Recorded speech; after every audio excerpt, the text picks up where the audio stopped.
Hola! J'espère que vous allez bien. Je suis en train de tester un nouveau style de vidéo, mais honnêtement je sais pas trop si ça va fonctionner parce que c'est une monstre galère de filmer à une main. Là je suis en poussette, donc il y a une main qui filme et qui tient le capteur là, ou je sais pas comment t'appelles ça, pour le micro, et j'ai l'autre main qui pousse la poussette. Voilà. Je me suis dit pourquoi pas essayer de faire des vidéos en poussette. Parce que je veux faire une vidéo absolument, mais que je n'y arrive pas, parce que je n'arrive pas à lui faire des siestes assez longues, ou que j'ai peur d'être coupée en plein montage, enfin en pleine vidéo, et du coup de plus savoir où j'en suis. Donc je me suis dit pourquoi pas le faire quand je suis en poussette, parce que c'est là qu'elle dort le mieux, et je suis sûre que je suis pas coupée au fait. Voilà, mis à part peut-être le regard des gens, mais ça va aller. On va essayer, et en fait mon but là ce serait justement de faire la fameuse vidéo que je veux faire depuis un petit moment, que j'avais déjà filmée, mais que voilà, au montage je me suis rendu compte que je m'éparpillais trop, parce que justement Esme, il y avait des micro-siestes et puis elle se réveillait un peu, du coup j'étais plus attentive à ce que je disais et puis je m'éparpillais, etc. Voilà, donc j'ai envie de vous expliquer mon accouchement, comment ça s'est passé, comment je l'ai vécu, etc. Donc vous avez eu la vidéo précédente justement sur le avant accouchement, les jours qui précédaient ce moment assez incroyable. Et là, let's go pour la vidéo explicative. Nous voilà le 21 septembre, il est 5h10 du matin, donc c'est un dimanche. Et là j'ai une sorte de crampe. Une crampe, et je me dis faut que j'aille aux toilettes et tout. Je pensais vraiment avoir bu un truc qui passait pas, genre j'aime bien le chocolat froid, et je me suis dit super, mon lait il était pas bon, et du coup je dois aller aux toilettes, et en me levant du lit je perds les os.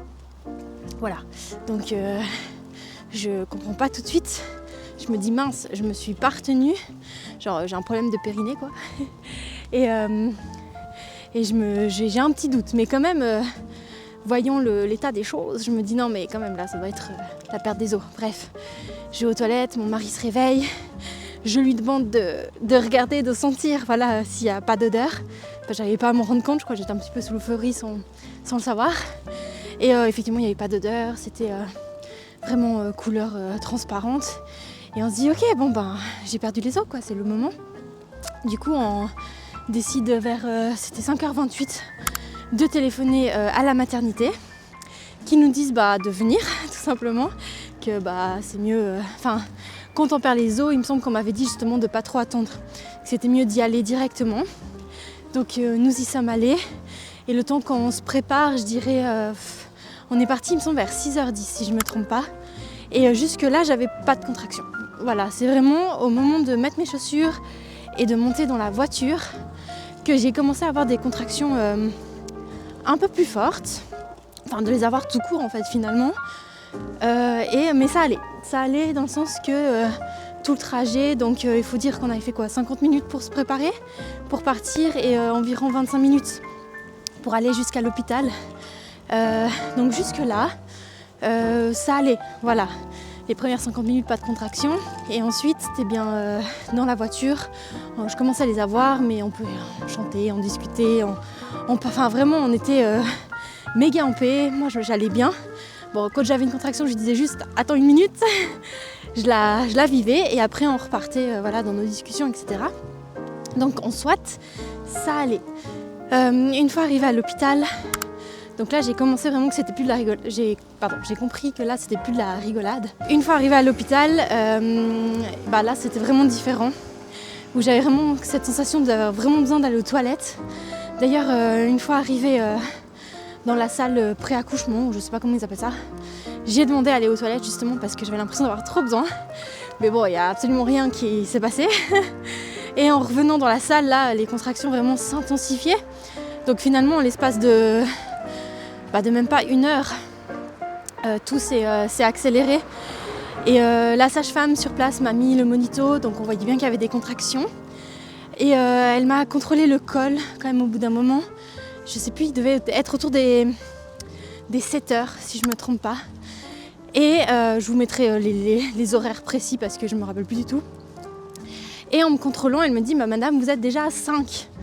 Donc à savoir que j'avais commencé à avoir un semblant de douleur à 5h10, puis plus rien. Puis arrivée à l'hôpital, j'étais déjà à 5. Donc c'était extrêmement rapide sur un temps extrêmement court. Donc je me suis dit ok, ça va être bientôt là. Avec mon mari, on se disait est-ce que ce soir elle sera déjà là? Est-ce que ce sera plutôt pour demain? Mais finalement, en entendant ce col ouvert déjà à 5, je me suis dit ok, elle sera certainement déjà là plus vite. Et je comprenais aussi pourquoi j'avais vraiment mal. Là, je commençais vraiment à douiller. Et je me disais, moi qui voulais pas la péridurale, ça va être super chaud. Parce que si c'est ça le début des contractions, comment je vais faire pour tenir quoi. Pour moi, ça c'était que le début, alors que finalement, non. Avec la perte des os, c'est un petit peu plus violent dès le départ, de ce que j'ai compris après. Donc voilà. Et en même temps, parce que j'avais donné bien sûr mon projet naissance, que vous pouvez voir dans une vidéo précédente, où je disais que j'aimerais un bain pour me détendre. Voilà, si possible, il y a accouchement dedans, tant mieux, s'il n'y avait pas, tant pis. Mais j'avais besoin d'un bain. Et justement, une autre sage-femme, quand ils prennent en charge, ils prennent vraiment en charge jusqu'au bout, ça j'ai vraiment aimé. J'ai rien besoin de dire, elle avait déjà commencé à préparer le bain. Quand j'étais... je pense que quand je venais d'arriver, en fait, ils avaient déjà tout calculé pour que ça se passe. Et du coup, je suis allée dans ce bain. Je crois qu'il était 7h20, quelque chose que... je sais plus. Et c'était extrêmement chaud. Je me rappelle être rentrée là-dedans et je me suis dit, oula, je vais jamais tenir plus de 10 minutes. Il faut savoir que moi, je kiffe les bains et les douches chaudes. Genre, limite à m'en brûler. Bon, j'exagère peut-être un peu, mais vraiment, c'est quelque chose que j'aime beaucoup.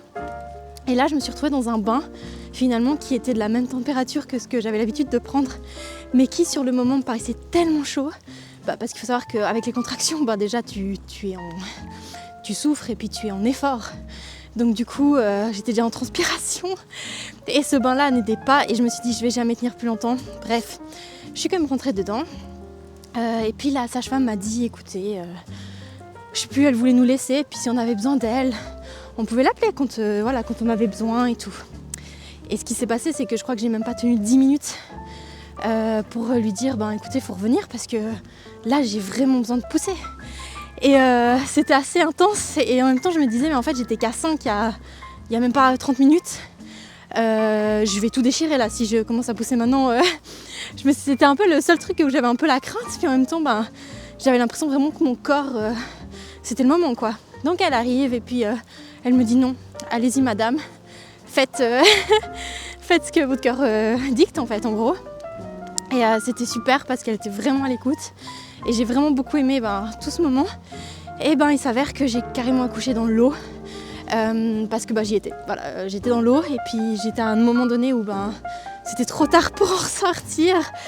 Et j'ai poussé, je pense, ce moment-là a duré, je pense, 45 minutes si je ne me trompe pas. Et à 8h35, ma petite a sorti la tête de l'eau, quoi, si je puis dire comme ça. Et c'était vraiment un beau moment. C'était vraiment incroyable et je dirais que les poussées c'est vraiment intense, vraiment. C'était la chose la plus folle et la plus incroyable en même temps, dans le sens que c'est hyper douloureux. Désolée, mais c'est vrai, c'est douloureux. Et à un moment je disais je vais pas y arriver. Heureusement les sages-femmes, mon mari, ils étaient au taquet et ils étaient hyper encourageants. Mais je pensais que j'y arriverais pas. Puis en même temps c'était tellement beau parce que je me disais je suis en train de donner la vie quoi. Là chaque poussée ça me rapproche de mon petit bébé et je trouvais ça juste, c'était incroyable parce qu'il y avait vraiment ces deux sentiments qui se mélangeaient, autant la douleur que la joie et c'était très très spécial mais c'était très beau et franchement j'ai aimé accoucher. Alors je dis pas aimer dans le sens de la douleur mais j'ai trouvé vraiment ce moment super incroyable. Et d'autant plus que tout est tellement bien fait. La sage-femme me disait, écoutez madame, là vous êtes dans l'eau, vraiment. Au moment où la tête va sortir, il faut que vous soyez vraiment, vraiment dans l'eau. Parce que si elle sort un petit peu la tête de l'eau et qu'elle retourne dedans, elle va s'étouffer, clairement, parce qu'elle va prendre de l'air. Tandis que si elle reste complètement dans l'eau, elle va juste respirer par les... comment on dit ça ? via le placenta quoi. Donc c'était assez incroyable, je dois dire. C'était un moment super magique quoi. Et donc on a vu sa petite tête sortir, ça aussi c'était assez fou. Et les dernières poussées pour la faire sortir complètement. Et là on me l'a mis sur moi et j'étais encore dans l'eau et tout me semblait genre juste incroyable. Je regardais mon mari, genre on avait l'impression, enfin moi j'ai l'impression qu'on n'y croyait pas trop. Genre ah oui, tout ce qu'on a attendu pendant 9 mois en fait, elle est là, elle est présente avec nous maintenant. Et voilà, donc c'est pas une vidéo très longue, il n'y a pas de choses incroyables finalement. Enfin oui quand même pour moi, mais parce que du coup ça a été très très rapide. À 5h10, premier symptôme, à 8h35, elle était dehors quoi.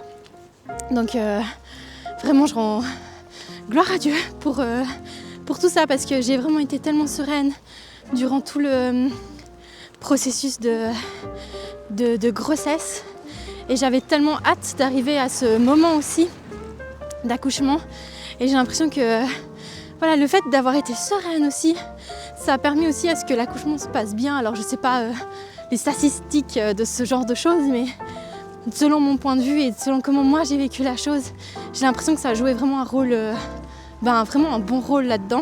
Et voilà, et du coup, ouais, je suis trop reconnaissante pour ça. Donc vraiment tout s'est bien passé. Puis au niveau de mon ressenti, j'étais juste trop heureuse bien sûr. Et pendant tout le processus, je me disais ok, elle sera là avant ce soir quoi. Donc à 8h35, elle était là.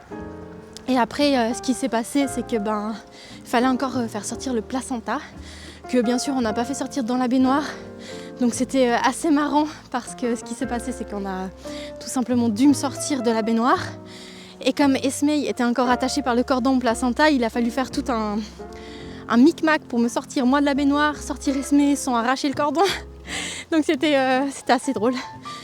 Et une fois sur le lit finalement, le fameux lit là où on accouche de manière générale je dirais. Là on a pu faire sortir le placenta, ça dure un petit moment quand même ce moment-là. Je crois qu'ils voulaient vraiment pas sortir tout de suite. Mais ils ont été hyper cool parce que moi j'avais demandé à ce qu'on m'injecte pas de l'ocytocine tant qu'il n'y avait pas besoin. Et ils ont vraiment attendu le dernier moment. Mais après le dernier moment ça devenait un peu compliqué donc ils voulaient vraiment pas sortir ce placenta. Donc ils m'ont quand même injecté, ils m'ont tout bien expliqué donc moi j'étais ok. Et puis là il a pu sortir. Et avant ça, on avait essayé d'autres techniques un peu naturelles, de respiration, voilà.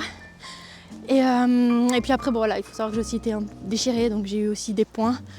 Mais vraiment, le moment était tellement incroyable que franchement, tous ces trucs-là, c'était que dalle. J'ai pas pu sentir que ça, alors c'était un peu froid l'anesthésie pour faire les points et tout ça. C'est pas non plus le truc le plus agréable du monde. Mais c'est vrai que là, j'étais en peau à peau avec ma fille.